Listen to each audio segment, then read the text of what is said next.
feliz demais de estar aqui, tá bom? De verdade.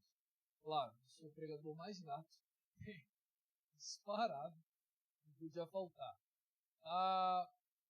Minha família não veio, Bernardo, como eu disse aos irmãos, da exigência que tem na questão dos estudos, já está estudando, e aí tem uma vidinha mais apertadinha, e aí não deu para vir, tá? Infelizmente não veio. Deixa numa próxima aí, Bernardo vem cá que tá e tá avivado. Tá difícil. Tá avivado, mas o chinelo é ungido também. Aí, cara, Deus seja louvado. Amados, para quem não me conhece, também tem bastante gente nova. Eu sou ministro das Assembleias de Deus ali na Zona Norte do Rio de Janeiro, um bairro chamado Inhaúma, e o meu pastor é o pastor Natanael Fraso. Lá que eu congrego, faço parte, quero trazer a saudação de paz do meu pastor, que ontem fez aniversário, o pastor Oberon, da tudo a vocês. Se vocês recebem, digam amém. Faça como o pastor ensina. Se ele permite os irmãos ficarem sentados para ler o texto, os irmãos fiquem sentados. Se ele ensina os irmãos a ficarem de pé, os irmãos ponham-se em pé, sempre respeitando a orientação do pastor. E abra sua Bíblia comigo no livro do Êxodo. Livro do Êxodo 17.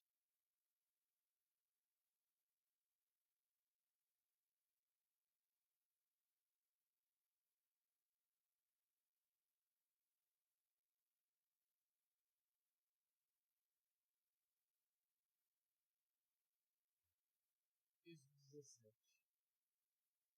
Se você encontrou, diga amém.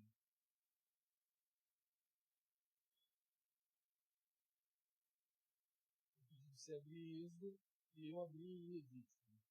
Você vê como é que eu fui bom hoje. Êxodo 17, versículo 8. Está escrito assim: E veio Amaleque, lutou com Israel em Refidim. Moisés disse a Josué: Escolhe para nós homens e vai, luta contra Amaleque. Amanhã estarei no cume do outeiro com o cajado de Deus na mão. Então Josué fez como Moisés lhe dissera e lutou contra Amaleque. Moisés, Arão e Hur subiram ao cume do outeiro. E aconteceu que quando Moisés levantava a mão, Israel prevalecia. Mas quando ele baixava a sua mão, Amaleque prevalecia, mas as mãos de Moisés estavam pesadas. E tomaram uma pedra e a colocaram debaixo dele, e ele assentou-se nela. E Arão e Hur apoiaram as suas mãos, um de um lado e o outro de outro lado. E as suas mãos ficaram firmes até que o sol se pôs. E Josué derrotou Amaleque e ao seu povo a fio de espada. E o Senhor disse a Moisés: Escreve isto por memorial em um livro e repita-o nos ouvidos de Josué, porquanto eu eliminarei totalmente a memória de Amaleque de debaixo do céu. E Moisés construiu um altar e chamou o seu nome Jeová Nissi, porque disse: Porque o Senhor jurou que o Senhor fará guerra contra Amaleque de geração em geração. Se você puder e quiser, diga amém. Amém. Tome seu assento, por favor. Olha, amados, é muito confortável e bom pregar numa igreja onde você está acostumado a pregar, porque isso já me encurta o caminho de, uma vez dado o conhecimento, de estarmos tantas vezes e tantos anos juntos, fazer com que os irmãos tenham esse entendimento de como o Senhor costuma me usar. Desta maneira, dito isto, eu costumo dizer, e os irmãos sabem disso, do respeito que tenho pelos textos sagrados. E sempre digo de maneira chata, insistente, de que todo aquele que faz uso do púlpito precisa ter essa exigência consigo. Eu não digo, em forma nenhuma, que todos devem ser doutores, até porque seria uma exigência utópica e também desnecessária. Mas o que digo é que aqueles que fazem uso do texto sagrado, se direcionando à igreja, devem se esforçar para compreender os textos. Eu não digo nem exegese, mas no mínimo um pouco de hermenêutica. Não é tão prazeroso você estudar esses métodos de interpretação de textos, mas são essenciais para que você possa ter uma boa interpretação do texto e quando você for falar à igreja, construir a sua homilia, você não cometa equívocos. Eu não digo nem equívocos mal intencionados, mas que por mais que não sejam carregados de má intenções, eles acabam distorcendo e prejudicando a vida daqueles que estão sendo orientados por aquela palavra. Dito isto, acredito que cada texto tem em si uma determinada proposta. O que devemos fazer como cristãos é tentarmos compreender qual é essa proposta e, por meio dela, colocarmos em prática na nossa vida a fim de que tenhamos uma vida espiritual abastada, próspera, o máximo possível. Então, se o texto fala de guerra, obviamente, por mais que eu possa fazer alusões, usar metáforas, metomínia ou algo do tipo, eu preciso respeitar aquilo que o texto está sugerindo. Se o texto tem uma proposta de caráter, de perdão ou algo do gênero, que assim seja feito. Então, obviamente, o texto que lemos deve também ser enquadrado nessa visão de que a proposta dele é uma proposta de caráter bélico. É uma narrativa da qual nós escolhemos, do versículo 8 ao versículo 16 para esta noite, que simplesmente trata ou relata uma guerra com um determinado povo, os amalequitas, que acaba sendo singularizado na figura de Amaleque. Até aí nós não temos grandes dificuldades para compreender isto. O problema é que mesmo eu sendo um tipo de pregador, eu tenho que tomar cuidado com a expressão, porque a expressão ela é polissêmica. E aí pode dar conotação ruim, não boa aos irmãos. Mas eu preciso ser sensato. Eu sou, por mais que seja pentecostal, assembleano, e não cessacionista. Cessacionistas são aqueles que creem que os dons espirituais cessaram e que foram úteis apenas para um determinado momento da igreja, da qual eu não sou adepto, acho que o Espírito de Deus é o mesmo, Deus é o mesmo, e continua operando seus milagres. Eu sou cético. E quando eu digo cético, eu não digo incrédulo. Cético é uma coisa, incrédulo é outra. Cético é aquele que ouve mais e diz, espera aí, deixa eu ver. Será que é? Será que não é? Eu não vou engolindo qualquer tipo de coisa. Até porque pelo caminho de estudo que decidir ter. E mesmo sendo alguém que gosta de ter uma visão do texto mais enquadrada no estudo, eu não posso encarar esse texto aqui como um texto comum. E por que eu não posso encarar como texto comum? Porque existem vários detalhes nesses textos, pontuações, características, e por que não dizer paradoxos, que chamam a minha atenção e que tem uma revelação por trás do que está acontecendo aqui, que não pode ser encarado como uma guerra comum da qual nós estamos acostumados a ler nos textos sagrados, como a de Golias, como a de outros contra os filisteus, Assíria, Babilônia ou algo do gênero. O que está acontecendo aqui, de fato, tem um teor, eu ia falar espiritual, mas não cabe bem, mas um teor diferente das outras guerras, e para eu chegar nesse ponto eu preciso fazer algumas considerações importantes. Os irmãos estão dispostos a ouvir? Digam amém. Bacana. Quais são essas considerações? A primeira consideração é que quando nós falamos sobre saída do Egito, a expressão êxodo, ela nos remete automaticamente à direção a Canaã. Então é comum e natural, e não errado, que uma vez que nós refletimos sobre essa libertação do Egito, a primeira ideia que vem sobre a nossa mente é que Deus tinha por objetivo principal conduzir o povo a Canaã. Isto parece-me uma meia-verdade. Claro que, de fato, existe um objetivo claro de levá-los a Canaã. Mas eu, Carlos, isto é interpretação, você não precisa concordar com isso, que não tem caráter dogmático, doutrinário, é interpretação. Mas eu estou completamente convencido de que Canaã não é a maior conquista para os hebreus e muito menos o fator principal de revelação divina. Por mais que o próprio patriarca Abrão, ainda chamado assim em Gênesis 12, não ansiava por um terreno, e sim por uma posteridade. O desejo de Abraão era ter filhos, não adquirir terra. Deus é quem decide dar uma conquista dupla ao patriarca, dizendo: te dou um filho, mas também te dou uma pátria. Vá para uma terra que eu tenho te direcionado. E essa pátria, essa terra, melhor dizendo, ela é confirmada em Gênesis 15, quando Deus confirma sobre Abrão, estende esta bênção sobre a sua posteridade, dizendo que depois de 4 gerações faria o povo que uma vez estava sob escravidão, a sua semente, de ser direcionada para a terra que Deus havia prometido. De fato, Canaã é uma terra prometida porque tem este caráter de promessa divina vinculado ao patriarca. Mas ainda assim, por mais que seja correta essa ideia, não é o ponto alto. Por que não é o ponto alto? Porque, segundo está escrito em Êxodo, capítulo 3, versículo 18, Deus diz a Moisés que faria o povo caminhar 3 dias.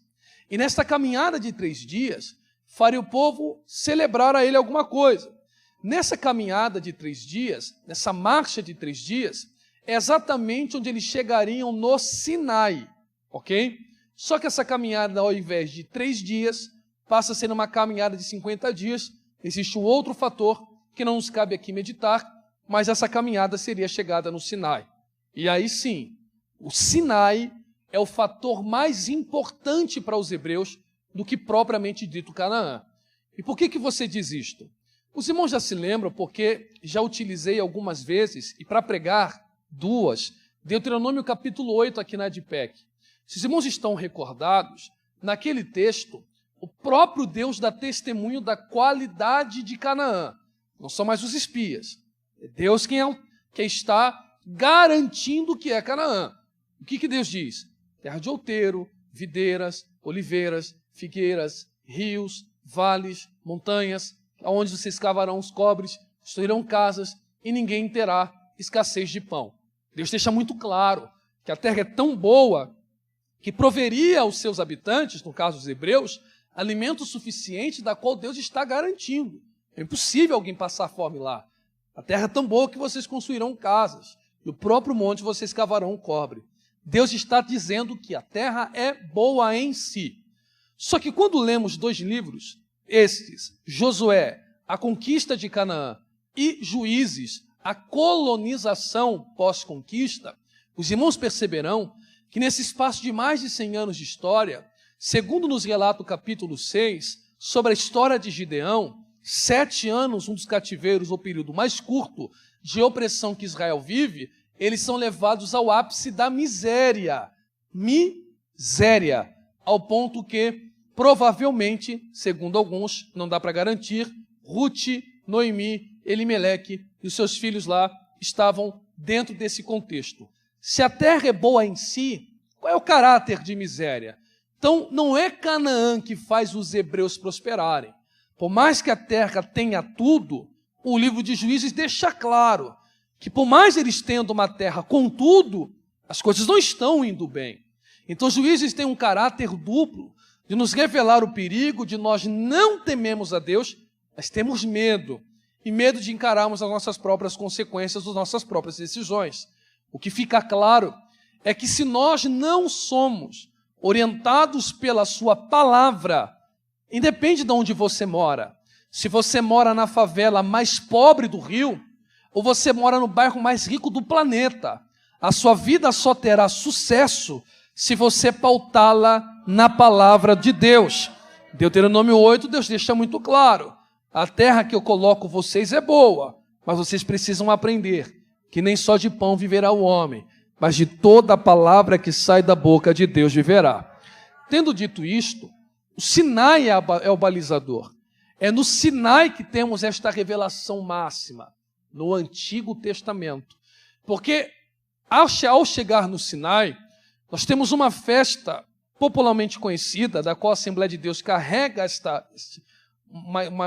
um nome oriundo dessa festa, que é Pentecostes. Só que a nossa ideia de Pentecostes, ela é neotestamentária.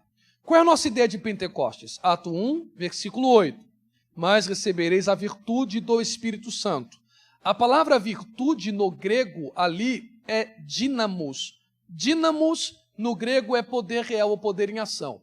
Então a ideia que nós temos neotestamentária, que é correta, é que em Atos dos Apóstolos 1, verso 8, o dínamos, virtude ou poder que coloca a igreja em dinamismo, em ação, viria revestimento de poder, dons espirituais, a fim de testemunharmos a São Cristóvão que Deus, de fato, existe, trabalha e se importa com seus filhos. Só que no Antigo Testamento, da qual a festa é celebrada até hoje pelos hebreus, em Israel, em toda a sinagoga espalhada pelo mundo, não é chamada de Pentecostes, é chamada de Shavuot. O que acontece em Shavuot?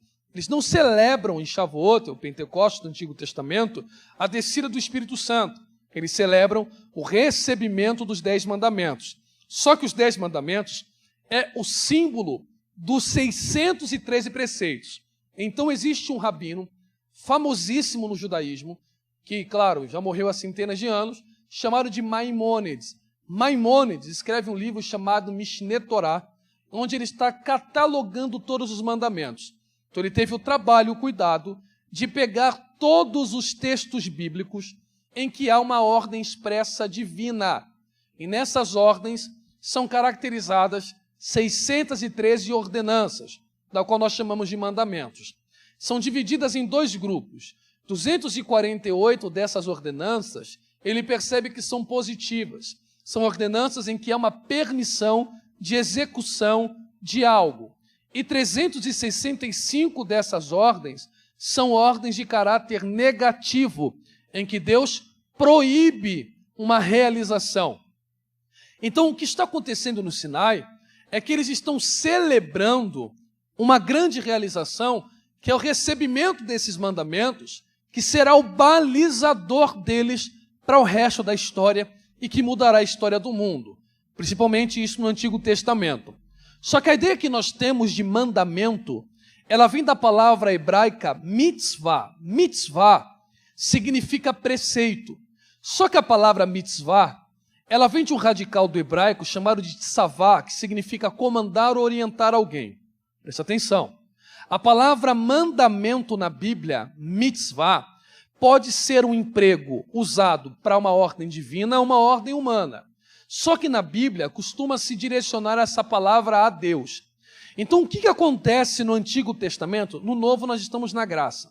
No Antigo Testamento, quando eu obedeço uma lei mosaica, ao obedecer a lei de Moisés, eu estou dizendo para São Cristóvão que eu não estou mais no comando da minha vida. Então essas 613 preceitos são divididos em 3 categorias. Primeira, edut, significa testemunhos. Segunda, mishpatim, significa julgamentos. Terceira, chamada de rukim, são suprarracionais. Edut, toda espécie de ordem litúrgica, sacrifício ou algo do tipo, cerimonial.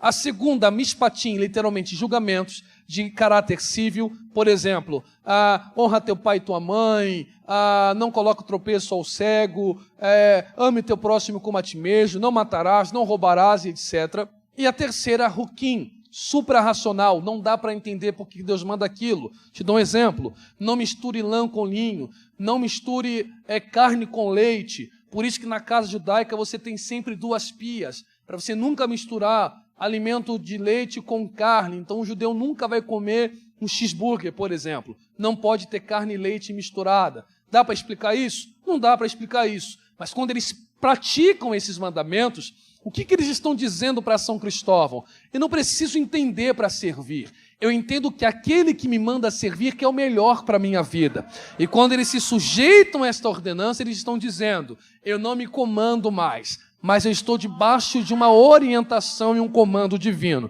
Lembrando que a palavra tsavá, no hebraico, vem do aramaico desusado, tsavita, que significa conexão. Então, o que está acontecendo em Pentecostes? Deus tira o povo do Egito, leva em direção a Canaã, mas precisa fazer uma pausa. E nesta pausa, uma grande revelação. Uma revelação ou uma promessa que fará o povo se conectar com Deus para cima e prosperar na vida embaixo. Senão o texto sagrado não seria dito. Se vocês ouvirem, guardarem e praticarem todos os mandamentos que hoje vos ordeno, se vocês ouvirem e praticarem e guardarem os mandamentos que hoje vos ordeno, todas estas bênçãos vos acompanharão.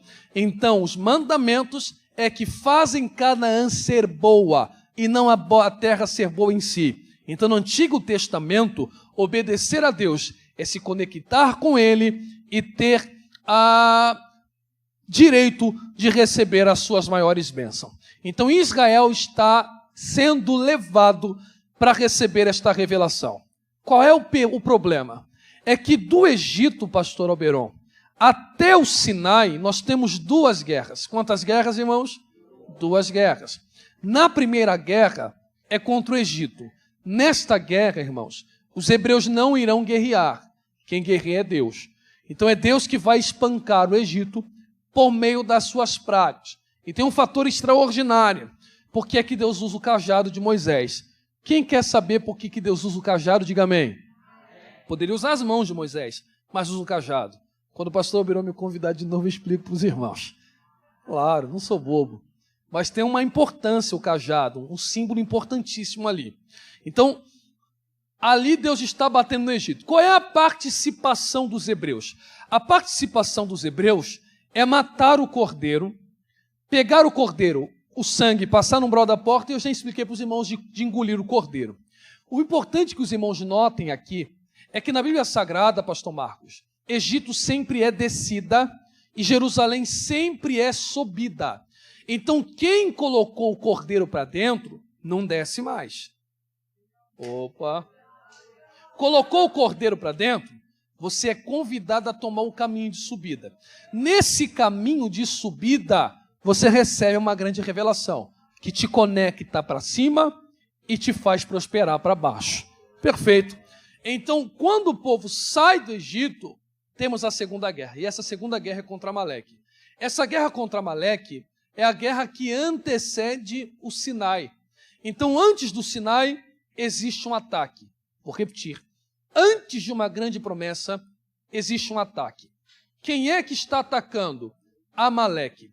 Só que este ataque não é um ataque comum. Por que não é um ataque comum? Se não, vejamos. Segundo está escrito em Êxodo 17, versículo de número 16, Deus diz a Moisés: eu estou jurando que eu guerrearei contra Amaleque de geração em... Bom, primeiro ponto. Segundo ponto, está escrito no versículo de número 14, escreve isto por memorial em um livro. Ora, Deus está dizendo que Amaleque é um acontecimento tão importante que deve ser tido por um memorial. Aí eu pergunto aos irmãos, que guerra é essa? Porque você tem Golias, por exemplo. Você tem Babilônia. Você tem a Síria. Você tem a Síria. Você tem os gregos, os romanos. Por que Amaleque deve ser lembrado? Por que os filisteus não podem? Por que Nabucodonosor não pode? O que Amaleque arrumou, irmãos? Que está irritando tanto a Deus que Deus está dizendo, agora é comigo. E vocês não podem se esquecer disto. O que está por trás desta guerra? Para nós entendermos o que está acontecendo aqui, é necessário irmos a Deuteronômio 25. Eu estou cansando os irmãos. Deuteronômio 25, a gente vai chegar lá. Deuteronômio 25, versículo 17. 25, 17. Olha o que está escrito. Lembra-te do que fez Amaleque no caminho, quando saías do Egito. Como te saiu ao encontro, no caminho e te derrubou na retaguarda. Primeira característica de Amaleque, ele não te ataca pela frente. A primeira característica de Amaleque é que ele te ataca pelas costas. Atacar pelas costas tem um outro caráter. Qual é o caráter? Pegar de surpresa. Então Amaleque não te pega preparado. Ele sempre vem como elemento surpresa e na covardia pelas costas. Agora acompanhe. Além de te atacar na retaguarda, todos os fracos que iam após ti, estando tu cansado e fadigado. Segunda característica de Amaleque, ele não te ataca revigorado. Esquece, Amaleque não vai guerrear com você saudável, descansado, preparado, forjado. Não, Amaleque é estrategista. Por que estrategista? Ele viu que você, quando era escravo da cachaça, escravo do pagode, escravo da noitada, não era ameaça nenhuma. Mas de repente o cordeiro entrou na tua vida e você começou a tomar o caminho de subida.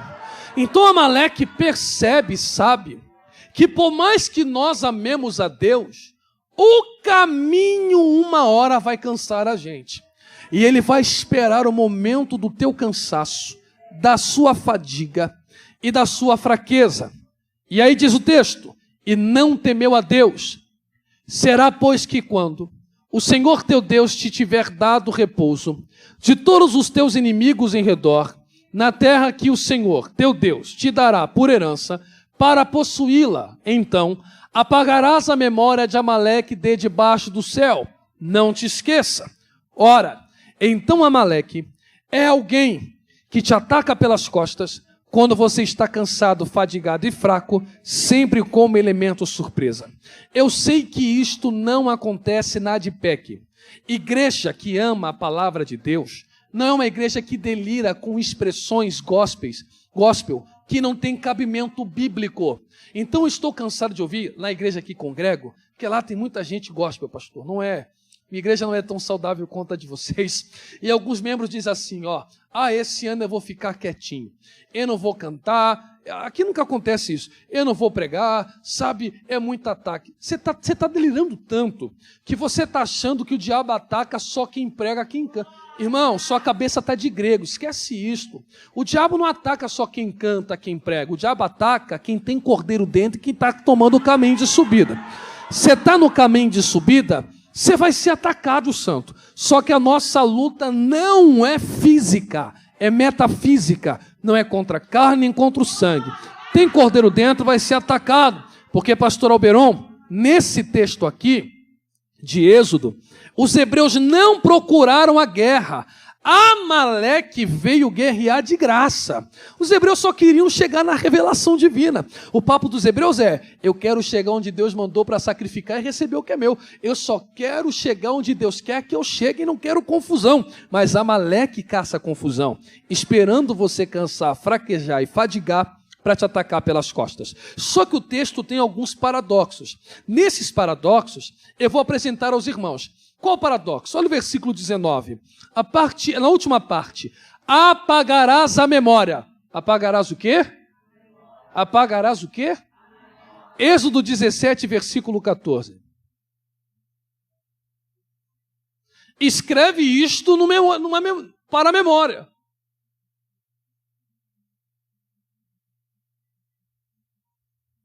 Ué.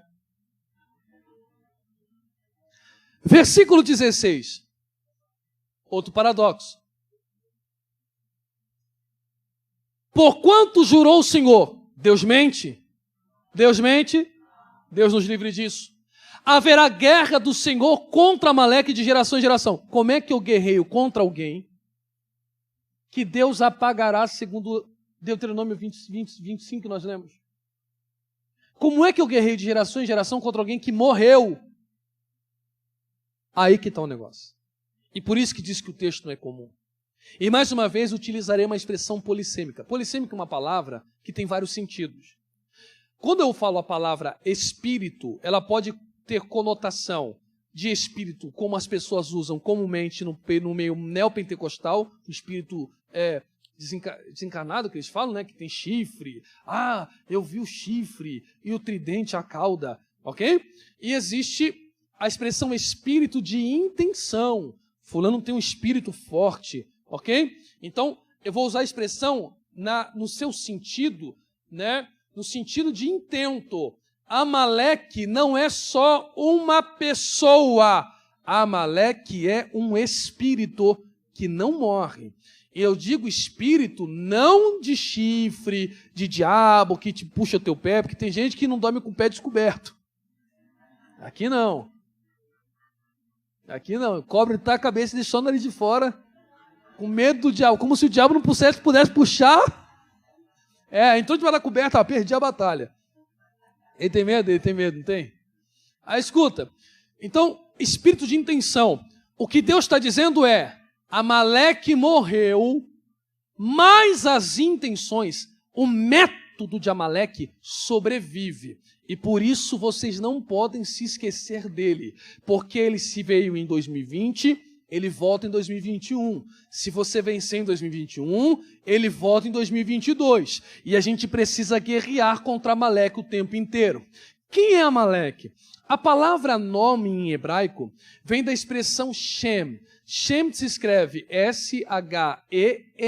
Shem, em hebraico, é nome. Só que nome no Antigo Testamento revelava a essência da pessoa. Então nome valia quase mais do que dinheiro, irmãos. Era uma coisa muito séria ter nome. Quem era o seu nome? Qual o seu nome? Então, o que os judeus começaram a fazer? Uma interpretação judaica.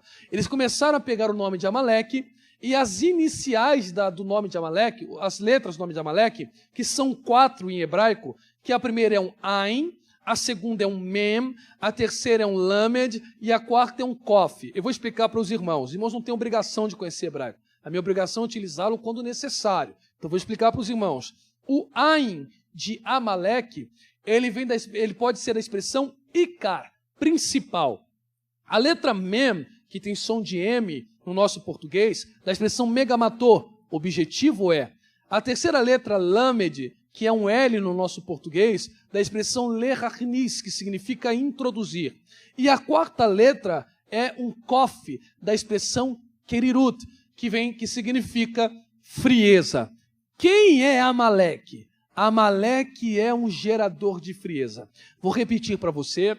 Quem é Amaleque? Amaleque é um espírito de frieza que se levanta de tempo em tempo para frear quem vai chegar no Sinai. Vou repetir mais uma vez. Antes de grandes promessas, sempre haverá ataques pelas costas, quando você está fraco, cansado e fadigado, a fim de te esfriar, para você não receber as revelações e as bênçãos divinas. Se isto é verdade, precisa haver um padrão. Se estou dizendo que é de geração em geração, então vamos ao Novo Testamento. Mateus capítulo de número 4. Eu acho que você já cansou, eu vou parar de pregar. Quer ouvir ainda? Diga glória a Deus. Olha o que está...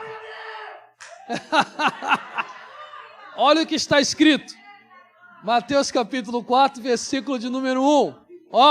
Então foi conduzido Jesus pelo Espírito ao deserto para ser tentado pelo diabo. Para ser tentado por quem?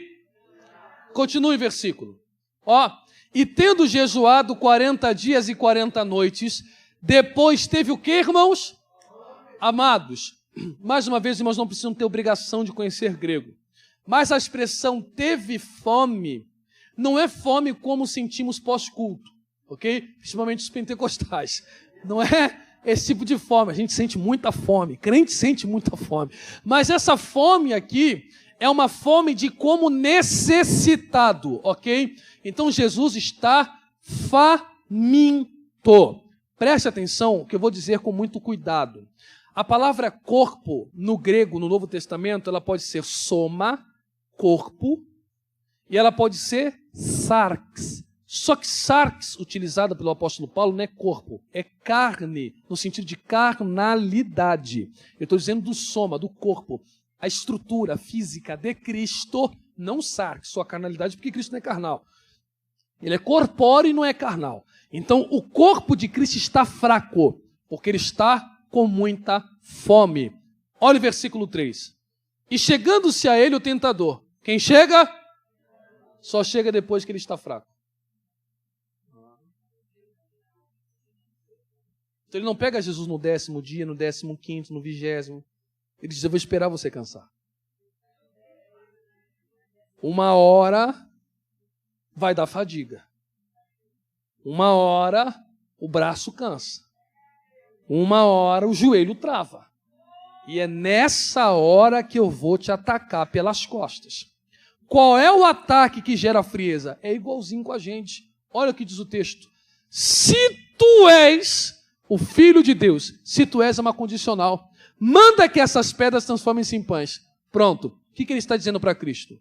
Ué, você não está com o cordeiro para dentro? Não faz 4 anos que essa igreja diz que está no caminho de subida. Vocês não dizem que Deus tem poder para tudo?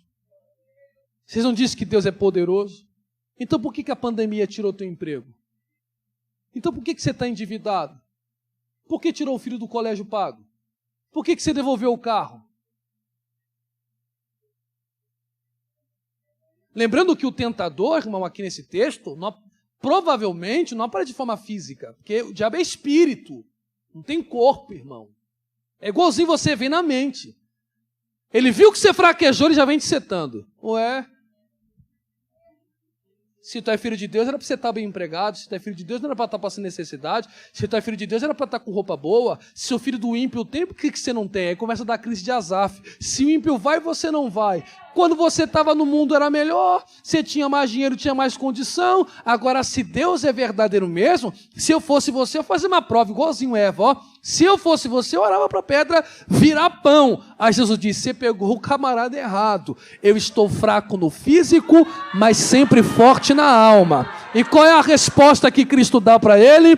Deuteronômio 8. E ele diz, nem só de pão viverá o homem. Não é o físico que me dá vida, mas o que sai da boca de Deus. Vale um grito de glória a Deus aí, você está economizando? Esse foi o primeiro ataque. Segundo ataque, repete-se um padrão. Então, qual é o padrão que se repete? Mateus capítulo 4, continua o texto, diz que o diabo se ausenta por alguns dias e volta. Nesse segundo ataque, ele leva Cristo ao pináculo do templo e diz para ele, lança-te do pináculo do templo, porque está escrito, e dará ordem aos anjos ao teu respeito, para te livrar. Pula! Cristo disse não, porque também está escrito, não tentarás o Senhor teu Deus. Como o diabo percebe que a identidade não dá para negociar, ele vem com proposta. Porque para eu comprar o que não está à venda é só no sistema de troca. Então ele diz, eu não estou conseguindo convencer a Adipec que o caminho de subida não é bom. Então para eu travar ele, só tem um jeito. Vou oferecer o que 4 anos não deu. Aí diz o texto que ele volta. E não usa mais se tu és. Ele está convencido quem Cristo é. Então ele vem pelo lado mais fraco. Qual é o lado? Ele mostra toda a glória da terra. E todos os reinos e diz, quanto tempo com o cordeiro para dentro e subindo? 4 anos? 5? 6? 10? 15? O que esse tempo de igreja te deu? Nada. Eu te garanto, hein? Larga ele para você ver. Não, porque você com fuzil na mão eu fazia uma miséria.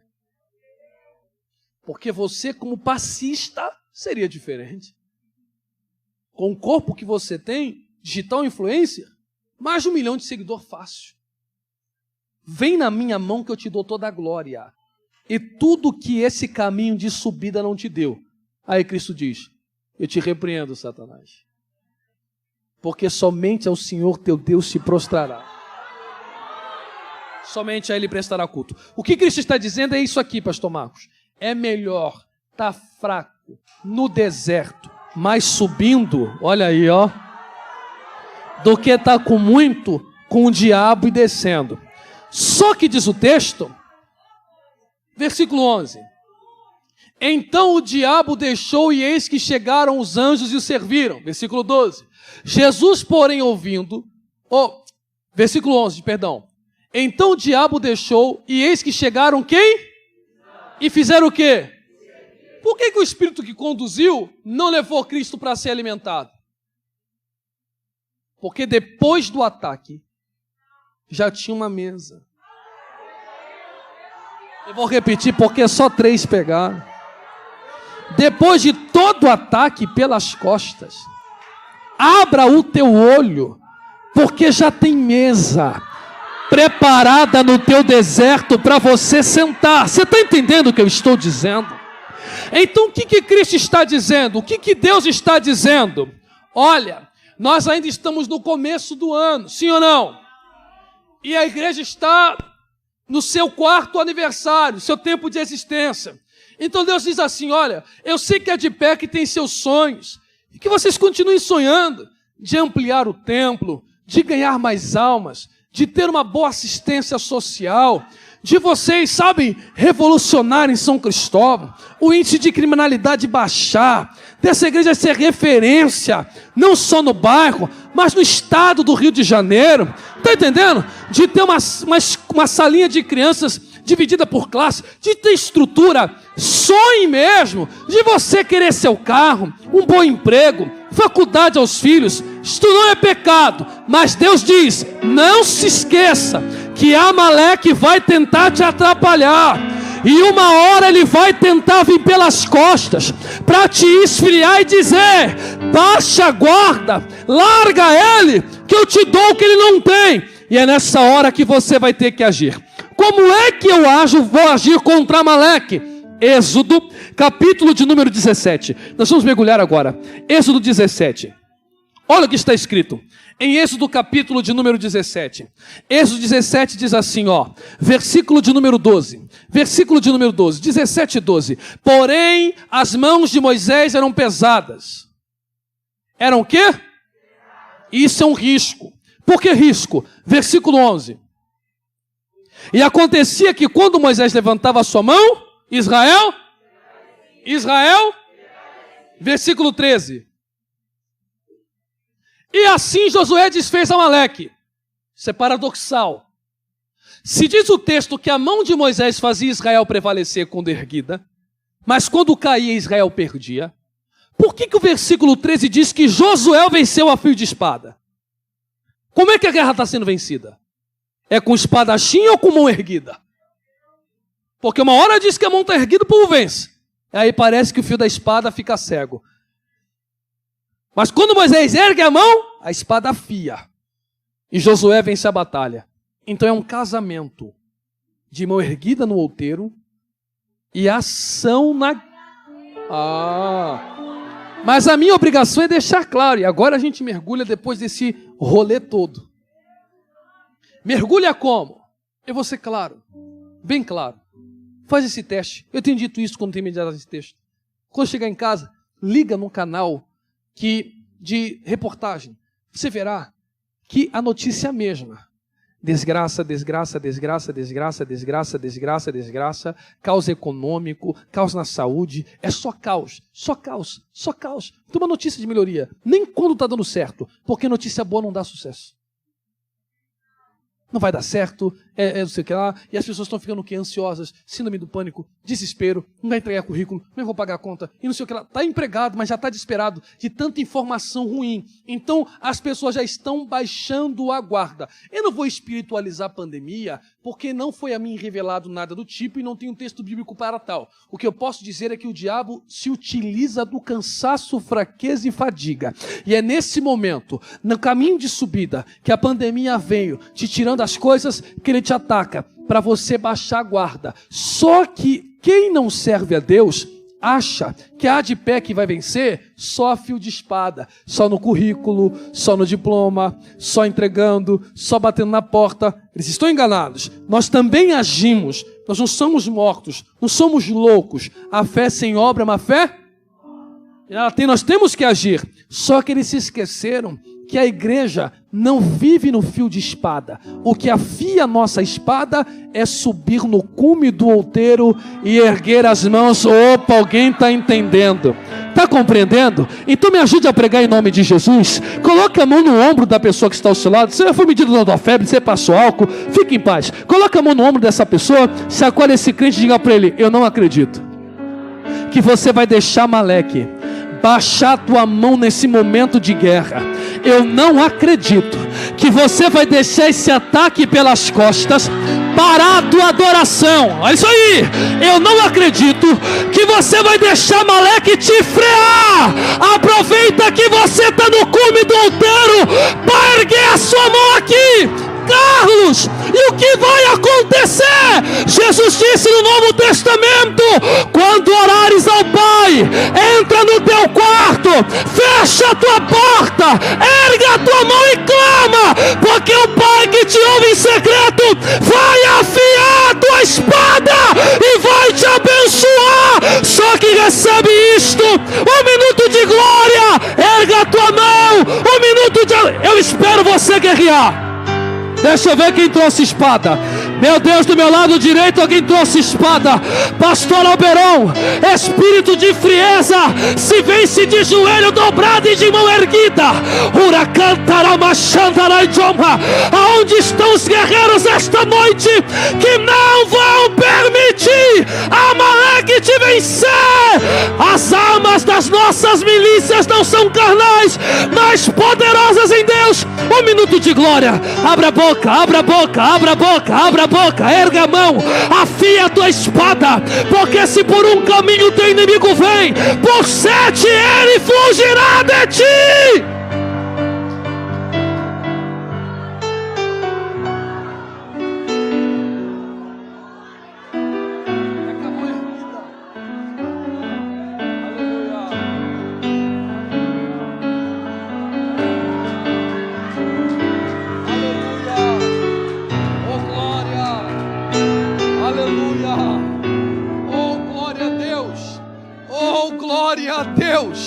Oh, glória a Deus!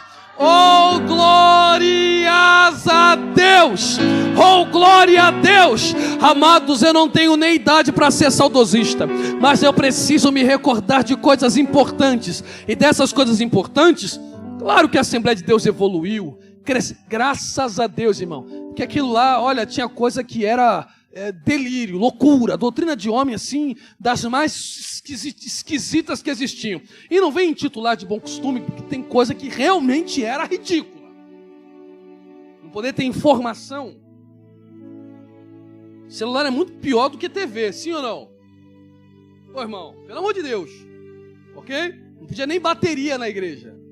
Instrumento, quando a Bíblia diz que todo instrumento pode ser usado. Tá entendendo? É um negócio de louco, irmão. Mas tinha coisa muito boa. Dentre elas, não se começava culto sem oração.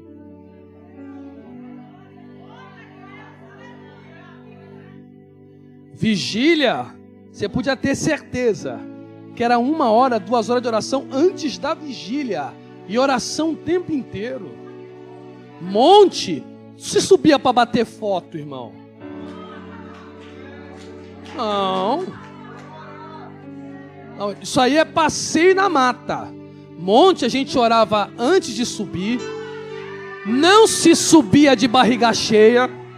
A gente subia no propósito. E não é que o monte é mágico, era para se isolar de tudo, só para derramar a alma de madrugada a Deus.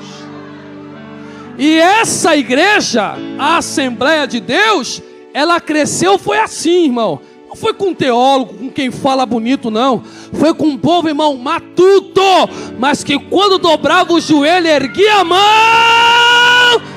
Eu estou falando com esse povo aqui, levanta a tua mão, mas eu estou sentindo um negócio diferente, pastor. Levanta a tua mão em nome de Jesus, em nome de Jesus, em nome de Jesus, porque esse ataque que vem em 2020 era para te parar e você sabe disso. Você estava cansado, já não aguentava mais subir, e alguns disseram: Deus, é melhor só até me levar, porque desse jeito eu não aguento. Mas Deus te trouxe aqui para lhe dizer: a comida que eu te dou é para caminhar mais um pouco. Cadê os que estão? Só quem veio guerrear, o cenário é de guerra. Dá um pulo nessa cadeira, uma rasteira de glória, guerreiro. Cenário é de guerra. Para eu concluir, aleluia, aleluia, aleluia. Para eu concluir e mostrar que é um padrão. Bom, para explicar aos irmãos o paradoxo que eu apresentei, para não ficar ponto solto, eu só vou te dar a informação. E é bom que você, caso queira, faça a sua pesquisa também. Isso é muito bom, você incluir essas coisas no seu devocional. Isso é muito saudável para você. Quando Deus diz assim, lembre-se, se esqueça, isso vira um mandamento, de verdade, tá? Então os hebreus cumprem isto. Então eles lembram de Amaleque quando festejam em Purim. Então eles dizem que Amaleque e Ramã é o mesmo espírito, é o mesmo intento. Então eles leem e se esquecem, não lembram mais. Mas tudo bem. Mas eu não quero falar de Esther. Para eu encerrar, eu vou usar um outro texto sagrado e termino. Da onde você vem? Eu estava andando em São Cristóvão. Você não viu nada de diferente lá? Não, nada que não chamasse atenção, não. Isso como, você não viu? Que lá tem um povo que mesmo debaixo de pandemia me adora. Você está falando de Jó? Reto e íntegro, hein? Não. Do jeito que ele vive, até eu que sou diabo adoro. Contudo, sempre revigorado, forte e bem, aí é fácil. Deixa eu atacar ele. Para você ver se eu não esfrio. Porque o diabo não está aí se você é rico, se você é pobre. O problema do diabo é você ser reto e íntegro. Ele quer tirar o que Jó tem, não para Jó chorar pelo que perdeu, mas para Jó se esfriar e abandonar um caminho de subida. Essa é a ideia. Olha o padrão. Aí Deus diz, então ataca. Aí o diabo, mas você vai usar algum profeta para avisar para ele se preparar? Não, pode ser pelas costas. Pode ser de surpresa, não vai ter aviso não. Sem saber. Irmão, não é que Jó perdeu tudo no mesmo dia. A sensação que o texto dá, pastor Marcos e pastor Biron, é que Jó perdeu na mesma hora. Porque antes que um servo terminasse de falar, o outro já chegava contando outra perda. Então não deu tempo nem de respirar. Ele perdeu tudo. E não é que Jó estava doente, irmão. Jó estava podre. Hálito de morte. Unha que cai. Está podre. Febre que não baixa. Jó é um morto-vivo, irmão. Jó já morreu. Fisicamente ele já está morto, está podre, está apodrecendo, irmão. Além de perder tudo, o camarada está fisicamente podre. O que dói em Jó não é perder. Claro que perder dói. Mas já começa a se desequilibrar por não entender o ataque. Eu nem canto e nem prego. Não tem cordeiro dentro. Não está subindo, não está no altar. Não adianta. Ataque vem. Só que Deus está matando 2 coelhos numa pancada só. Porque Jó é religioso e não convertido. Ele faz tudo o que Deus manda para as coisas não saírem do lugar. Por isso que ele não começa a entender. Ele começa a falar assim, se botar um justo na minha frente, eu sou mais justo. Então ele está dizendo assim, de vida íntegra eu tenho. Não era para eu estar passando por isso. Então eu não estou entendendo. Então na cabeça dele, quem é justo não pode sofrer daquele jeito. Ele não tá, porque os amigos começam a pressionar ele, eu não sei porquê. Aí ele começa a se amaldiçoar. Maldito o dia que eu nasci. Ele não blasfema, ele murmura. As duas coisas são loucura. Só que blasfêmia é mais pesado. Blasfêmia é dizer, Deus não está me ouvindo. Cuidado com o que você fala, irmão. Porque Deus não é surdo. Parece que Deus não está me ouvindo. Freia, dá uma segurada. Dá uma segurada porque você blasfêmia. Não faça isto, você está ofendendo a Deus. Murmuração é só delírio. Você está reclamando antes de você chegar onde Ele quer que você chegue. E melhor é o fim das coisas do que o começo delas. Confia nele. Jó reclama. Aí Deus diz, vou dar uma freada nele. Diabo, acabou o ataque pelas costas. Olha a conversa de Deus. Onde você estava? Quem é você? Você chegou agora. Me explica como é que um osso se forma no ventre da mãe. Você não sabe nem como você nasceu. Você quer saber como eu trabalho. Mas Deus, eu estou podre. Perdi casa, perdi carro, perdi dinheiro. E Deus diz, mas você não está vivo? Mas estou desempregado. Mas não chegou no cume do outeiro? Opa, já vi mais uns 2, glória a Deus aí. Mas eu estou no aperto, mas não está respirando, Jó? Tô! Então volte a ser quente como você foi um dia. Jó disse, então eu vou deixar de ser frio. Olha o que diz o texto. Deus não tenta, Jó. Ele diz assim, ó, levanta a mão que eu vou te dar. Isso é papo de neopentecostal. Não tem esse negócio. Deus diz, vai orar. O que eu vou fazer ou não, isso não tem nada a ver contigo. Faz a tua parte. Aí diz a Bíblia, e Jó todo podre, hein? Sem mais nada. Disse, enquanto eu estou vivo, também não baixo a mão. Olha aí, alguém está entendendo, alguém está entendendo.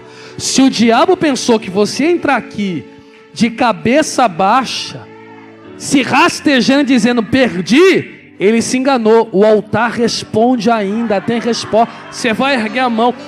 Enquanto Jó erguia a mão, depois do ataque pelas costas, a mesa já estava preparada. E o segundo estágio de Jó, o glória a Deus foi pouco, era para ser maior. Foi maior do que o primeiro. E eu disse para os irmãos que o Sinai é bênção para cima e bênção para baixo. Bênção para baixo, Deus abençoou de forma dupla. Bênção para cima, Jó disse, deixei de ser religioso. Eu te conhecia só de ouvir. Mas agora, depois do ataque pelas... Eu estou sentindo a presença do Espírito Santo. Você vai ter que aguentar, Satanás, porque eu saí mais forte do que entrei nessa... Tem alguém comigo? Fica de pé comigo, não preciso dizer mais nada. Há uma presença muito forte em nosso meio. Fique de pé comigo. Meu Deus, meu Deus. O céu está baixo, alguém pode sentir a presença do nosso Senhor e Salvador, que está dizendo, é de mão erguida que nós vamos vencer essa pandemia, é de mão erguida que nós vamos vencer esse cansaço. Pastor Oberon, sabe o que me chama a atenção para nós encerrarmos? É que alguém notou que a mão de Moisés cansava. Está entendendo? Que ninguém aqui é de aço. E a Bíblia diz, é melhor andar em quantos, hein? Porque quando um caiu, o outro diz o quê? Levanta. Alguém percebeu que a mão de Moisés está erguida, mas a resposta é coletiva. Vou repetir mais uma vez. Arão e Hur olham e falam assim, vão ficar olhando? Porque quando ele levanta a mão, não é só ele que vence, a gente vence junto. Então um pegou na mão, olha aí. Outro pegou na outra. Irmão, isso aqui é uma bênção. Isso aqui é uma bênção. Isso aqui é tão bênção que agora no Instagram dá para fazer chamada de vídeo com 4. E tem aplicativo que você faz até com mais de 8 pessoas. Monta um grupo de oração de madrugada. São coisas. Não precisa nem sair de casa, diga na sala de casa mesmo. Cada um liga o seu celular e diz assim, ó, 15 minutos de oração de cada um. Olha aí. Depois de uma semana, esses 15 minutos vai virar meia hora de cada um. Depois dessa meia hora, os irmãos vão raiar o dia. E Amaleque vai ter que entender que nos foi dada autoridade para pisar em escorpião e serpente. Alguém está recebendo essa palavra aí?